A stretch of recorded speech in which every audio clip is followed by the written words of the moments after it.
سر یہ خواب آپ سنیں اور اپنے آپ کو سامنے رکھ کے دیکھیں. اس خواب میں نبی علیہ السلام کو ان کی امت کے گناہوں کے عذابات دکھائے گئے.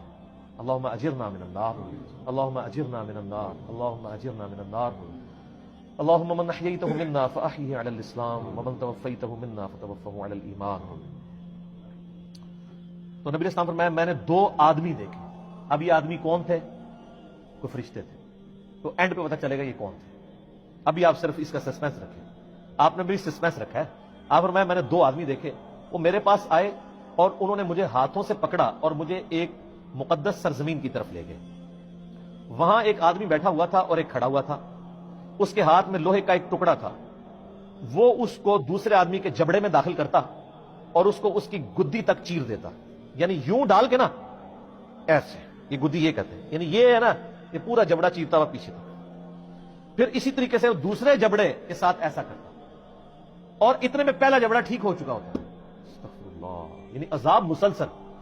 وہ کر کے ہٹایا تو وہ واپس آ گیا، پھر دوبارہ سے تکلیف ہو. سر یہ ایک دفعہ نہیں برداشت ہو سکتی. پھر وہ اس عمل کو دہراتا تھا. تو میں نے ان آدمیوں سے پوچھا یہ کیا ہو رہا ہے؟ تو ان دونوں نے مجھ سے کہا آپ آگے چلیے. تو میں نے ان کے ساتھ آگے چلنا شروع کر دیا. پھر ہم ایک آدمی کے پاس آئے جو زمین پہ چت لیٹا ہوا تھا اور ایک آدمی ایک بڑا سا پتھر لے کے اس کے سرہانے کھڑا تھا اور وہ اس کے ساتھ اس کے سر کو کچل رہا تھا.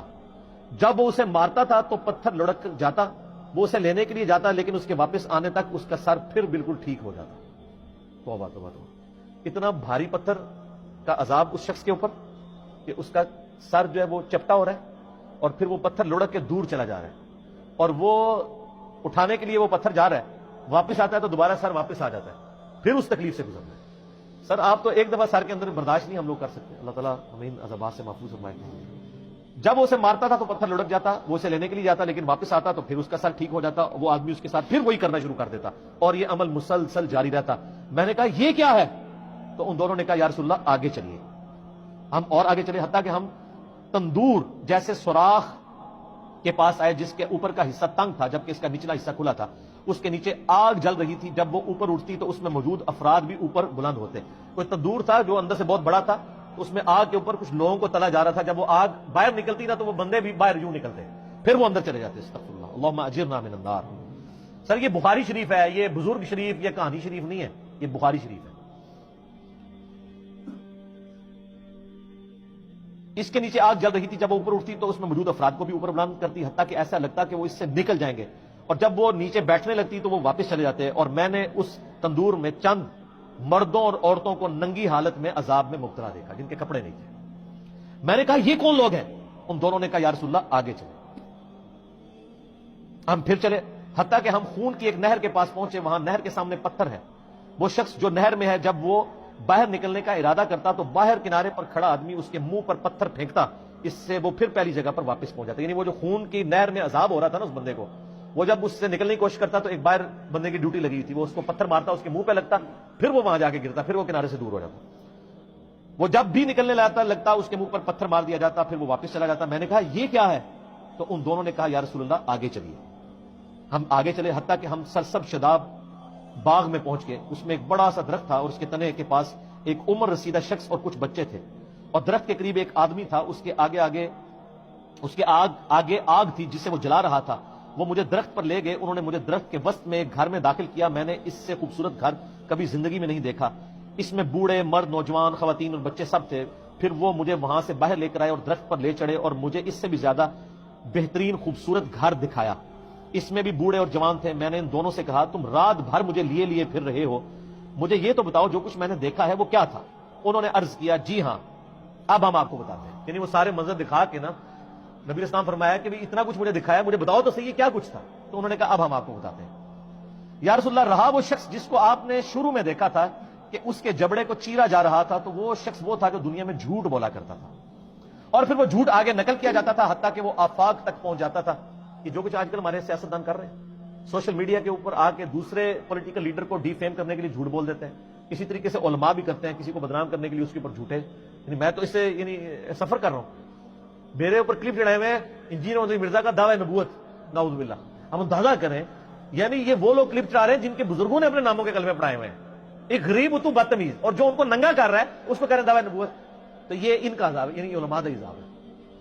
تو یہ سب سے زیادہ جھوٹ کون بول رہا ہے، جھوٹا دین کون بیان کر رہا ہے؟ اس لیے بخاری مسلم حدیث ہے، جس نے میری طرف جھوٹی حدیث منسوب کی، اپنا مقام دوزخ میں دیکھ لے. اور صرف دوزخ کے پھیرا نہیں لگنا، اے عذاب ہونا ہے کہ یہ جبڑا چیر کے ادھر اور یہ والا ادھر. اچھا، پہلا عذاب بتا دیا. یا رسول اللہ، آپ نے اس کے بعد جو منظر دیکھا وہ قیامت تک اس کے ساتھ کیا جائے گا، یعنی وہ جبڑے قیامت تک، یعنی اس سے یہ بھی پتا چل گیا کہ عالم برزخ اور قبر کا عذاب بھی برحق ہے، قیامت تک کیا جائے گا یہ عذاب. ابھی قیامت قائم نہیں ہوئی.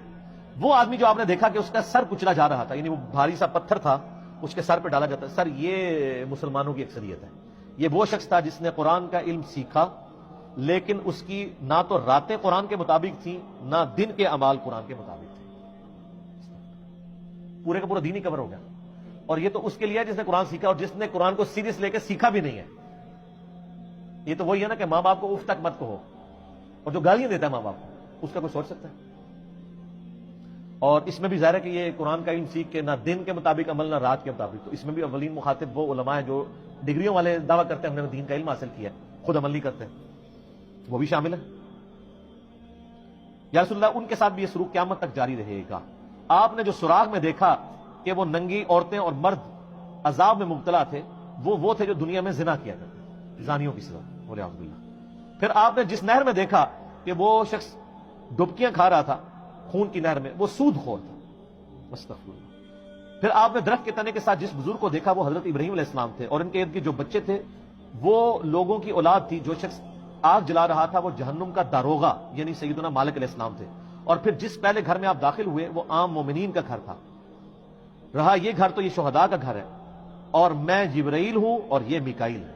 وہ دو بندے کون تھے؟ جبرائیل اور میکائیل علیہم السلام. اور آپ صلی اللہ علیہ وسلم اپنا سر اٹھائیں، جب میں نے سر اٹھایا تو میرے اوپر بادلوں کی مانند تھا. ان دونوں نے کہا یہ آپ کی منزل ہے، یعنی وہ ایک محل دکھایا گیا. میں نے کہا مجھے چھوڑ دو، میں اپنی منزل میں داخل ہو جاؤں. تو انہوں نے کہا ابھی آپ کی دنیا میں عمر باقی ہے جو آپ نے مکمل نہیں کی. جب آپ وہ دنیا میں اپنی زندگی مکمل کر لیں گے تو پھر آپ اپنی اسی جنت کی منزل